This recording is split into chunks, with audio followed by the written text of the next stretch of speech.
انقطعت كهرباء الإسماعيلية عن طريق رباعية عماد النحاس. أيها الناس، الأهلي عاد من جديد. أيها الناس، الأهلي في الصدارة. شوط أول مميز جدا من النادي الأهلي، إثارة، تشويق، ضغط، حماس، كل شيء. أحرز هدفين عن طريق أحمد نبيل كوكا وياسين مرعي. حط رأسية نموذج صراحة، يعني كورة كانت مميزة جدا من مدافع كمان بيفكرنا بحلويات محمد عبد المنعم.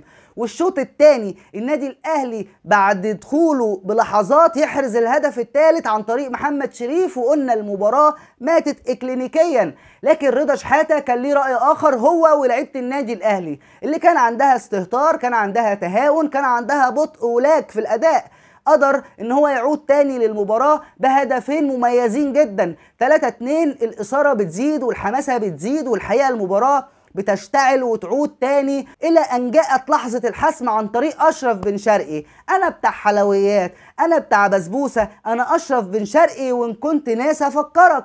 حط نموذج مثالي، ضربة حرة مباشرة عالمية، حطها في ال90. 4-2 للنادي الاهلي، وقدر ان هو يفوز ب3 نقاط مهمة جدا في مشوار الدوري، واعتلى بيهم الصدارة. هدايا المنافس، الزمالك اتعادل مع غزل المحلة، ونقول له شكرا ميرسي، احنا كده مرضيين. ما انا ياما قلت لك انت حبيبي وما اقدرش اعيش من غيرك. قبل التوقف الدولي بتديني كل الاريحيه. هتكلم عن اداء محمد مجدي قفشه كمان في هذا اللقاء، اللي هو المفروض انت بقى قسط الملعب، المفروض انت كل معلمين الفرقه بتلعب حواليك. عملت باص؟ لا.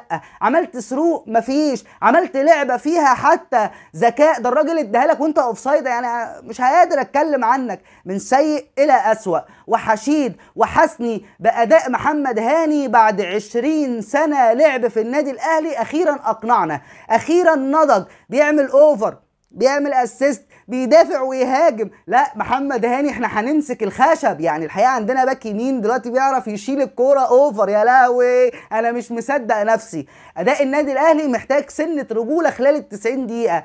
اداء النادي الاهلي من جيد لاجود، يعني عارف انت اللي هو بنعلى واحده واحده وجايين في السكه. احمد سيد زيزو كان تايه النهارده على الدايره من الجناح اليمين، ينزل مش عارف انا رايح فين وجاي منين. ولكن احمد سيد زيزو محدش يقدر يعني يقول عنه ان هو لعيب تعبان ولا هو لعيب على قده، لا، محتاج الثقه بس. احمد سيد زيزو هدف هيرجعه تاني، لعيب كبير كلنا نعلم ذلك. النادي الاهلي في الصداره يا جماعه، النادي الاهلي وصل خلاص للدور الاول، وكلنا نعلم تماما ان النادي الاهلي لما بيوصل المكان ده مش بيتنازل عنه. شكرا لجماهير النادي الاهلي، مبروك 3 نقاط مهمه جدا في الاخر. ما تنساش لو كنت اول مره تتفرج عليا تشترك في القناه.